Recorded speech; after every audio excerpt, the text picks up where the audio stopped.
الشاهدين والشاكرين والحمد لله رب العالمين.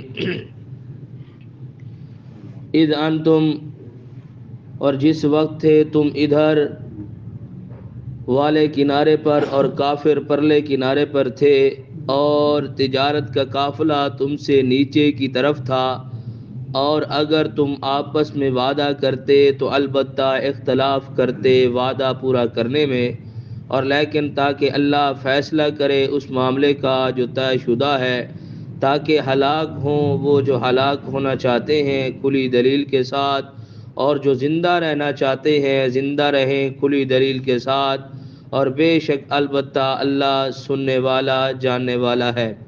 اذ یریقہم، اور جس وقت اللہ دکھاتا تھا تجھے وہ کافر آپ خواب میں تھوڑے، اور اگر اللہ دکھاتا وہ کافر آپ کو زیادہ، البتہ تم بزدلی کر جاتے، اور البتہ تم جھگڑا کرتے معاملے میں، اور لیکن اللہ نے سلامتی میں رکھا، بے شک وہ سینے کے رازوں کو جانتا ہے.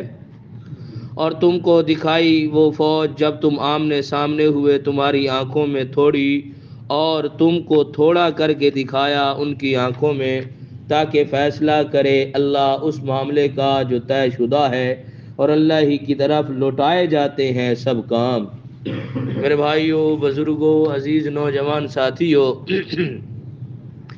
آپ لوگوں کے سامنے اس صورت کی ابتدا کے اندر یہ بات میں نے عرض کی تھی کہ بیت اللہ مکہ کے اندر آبادی تو تھی، لیکن وہاں پر کاشتکاری نہیں ہوتی تھی.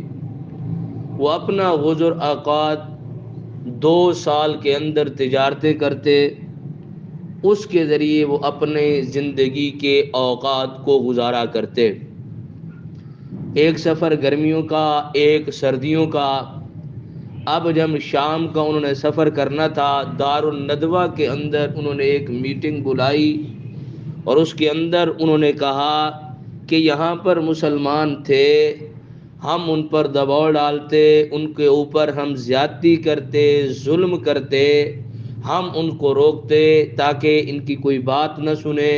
اب وہ ہم سے دور چلے گئے ہیں، تو اب وہ قوت بنا کر ہمارے لیے مقابلہ کریں گے، تو ہمیں یہ نہ ہو کہ ختم کر دیں، ابھی وہ کم ہے، ہمیں ان کا مقابلہ کرنا چاہیے. اب یہ قافلہ شام کی طرف جائے گا، اس قافلے سے جو نفع حاصل ہوگا وہ سارا کا سارا نفع مسلمانوں کے خلاف بطور اسلحے کے استعمال ہونا چاہیے. 1000 اونٹ پر لادا ہوا سامان، اور اس کے ساتھ جو تھے اس سفر کے اندر 60 آدمیوں پر مشتمل قافلہ، اور 1000 اونٹ پر سامان لادا ہوا. اب مسلمانوں کو علم ہوا کہ انہوں نے ہمارے اوپر اسی سے بیچ کر جو نفع ہے ہمارے اوپر انہوں نے حملہ کرنا ہے، تو مسلمانوں نے کہا کہ ہم راستے کے اندر ہی قافلے کو لوٹ لیتے ہیں، جب ان کے پاس مال نہیں ہوگا تو لڑائی پر نوبت بھی نہیں آئے گی. اب مسلمانوں کو یہ خبر ہوئی تو مسلمانوں نے یہ سوچا. اب مکہ کے اندر مشرکین کو یہ خبر ہوئی تو انہوں نے کہا کہ ہم مقابلہ کرتے ہیں، ہمارے قافلے کو کیوں لوٹ رہے ہیں. اب وہاں سے مشرکین مکہ سے چلے، مسلمان مدینہ سے چلے، اور حضرت ابو سفیان اس وقت رضی اللہ تعالی عنہ نہیں ہوئے تھے، بعد کے اندر یہ مسلمان ہوئے، یہ قافلے کے سالار تھے.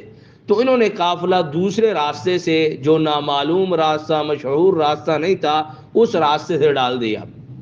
اب مسلمان اور مشرکین کہاں پر پہنچے؟ بدر کے اندر. پہلے مشرکین پہنچے ہوئے تھے، پانی والی جگہ انہوں نے روک لی تھی، اور مسلمان جب پہنچے تو انہوں نے وہاں پر پڑاؤ ڈالا ہوا تھا.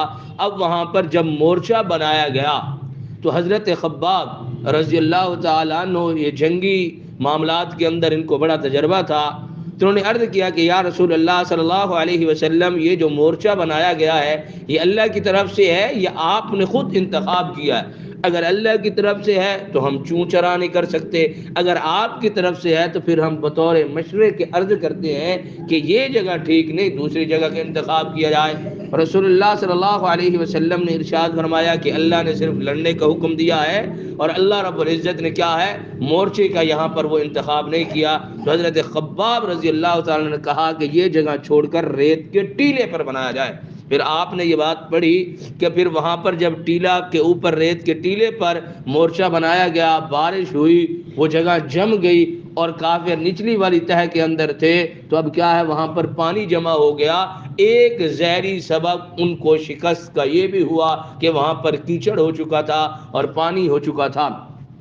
پہلی آیت کے اندر اسی کا تذکرہ ہے کہ آپ ایک طرف سے دوسری طرف کافر تھے، آپ نے قافلے کو روکنا تھا، قافلہ نکل گیا اور آپ نے نہ مشرکین نے وقت مقرر نہیں کیا تھا۔ اگر آپ وقت مقرر کرتے کہ ہم کہاں پر جمع ہوں گے بدر کے اندر تو کوئی اختلاف کرتا کہ ہم کیوں جائیں، لیکن جی اللہ نے جمع کرنا تھا، اللہ نے فیصلہ کرنا تھا کہ اللہ رب العزت مسلمانوں کو کس طرح فاتح اور کامیاب بناتے ہیں، اللہ رب العزت کافروں کو کس طرح ذلیل کرتے ہیں۔ ان کو غرور تھا، گھمنڈ تھا، لیکن اللہ رب العزت نے ان کے غرور اور گھمنڈ کو کیا کیا؟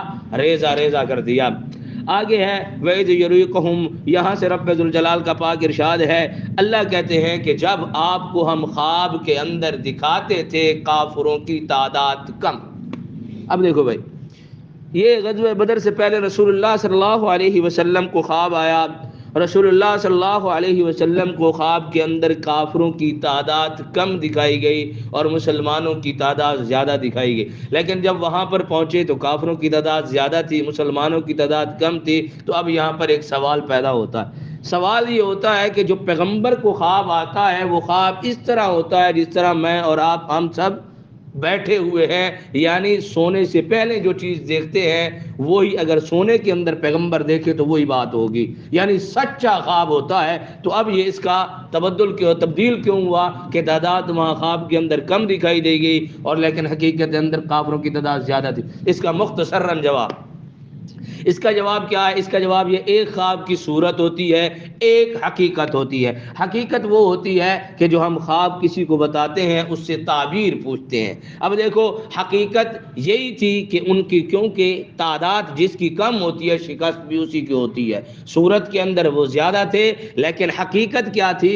حقیقت کے اندر ان کو شکست ہونی تھی۔ اللہ رب العزت نے ان کو پہلے سے شکست دکھا دی تھی کہ کافروں نے شکست کھانی ہے اور مسلمانوں کا حوصلہ بڑھا کہ ہماری تعداد زیادہ ہے اور کافروں کی کم ہے۔ اللہ رب العزت نے وہ حوصلے بڑھانے کے لیے خواب رسول اللہ صلی اللہ علیہ وسلم کو دکھایا۔ اللہ خود کہہ رہے ہیں کہ اگر ہم تعداد زیادہ دکھاتے تو پھر ادھر بھی اختلاف ہو جاتا ہے کہ ان کی تعداد زیادہ ہے ہمیں نہیں لڑنا چاہیے، بعض کہتے ہیں کہ لڑنا چاہیے۔ تو اس لیے اللہ رب العزت نے کیا کیا؟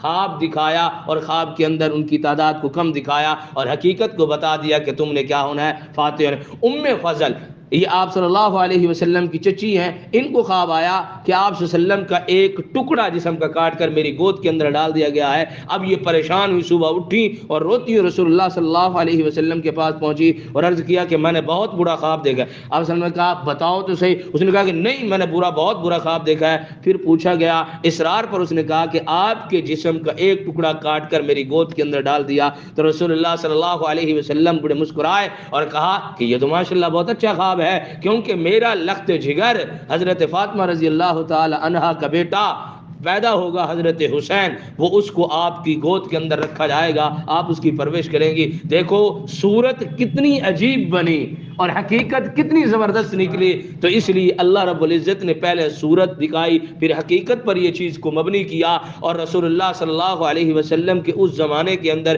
جب حضرت ام فضل رضی اللہ تعالی عنہا کو خواب آیا تھا تو اس وقت یہودیوں نے کہا تھا کہ ہم رسول اللہ صلی اللہ علیہ وسلم کو قتل کریں گے، تو اس وجہ سے وہ پریشان ہوئی تھی۔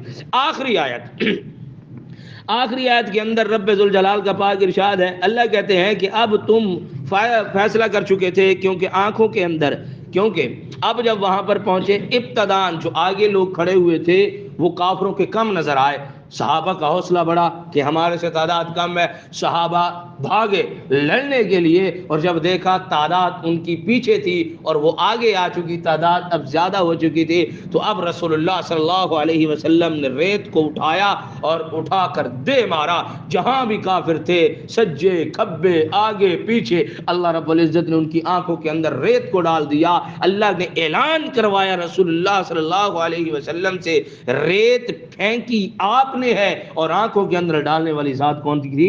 اللہ رب العزت کی تھی۔ تو اللہ رب العزت نے ان کو اس طرح شکست کو فاش کیا اور ان کو شکست ہوئی، اسی کا تذکرہ تھا۔ اللہ رب العزت سے میں دعا گو ہوں کہ جو کچھ کہا گیا سنا گیا اس پر ہم سب کو عمل کرنے کی توفیق عطا فرمائے۔ وما علینا الا البلاغ المبین۔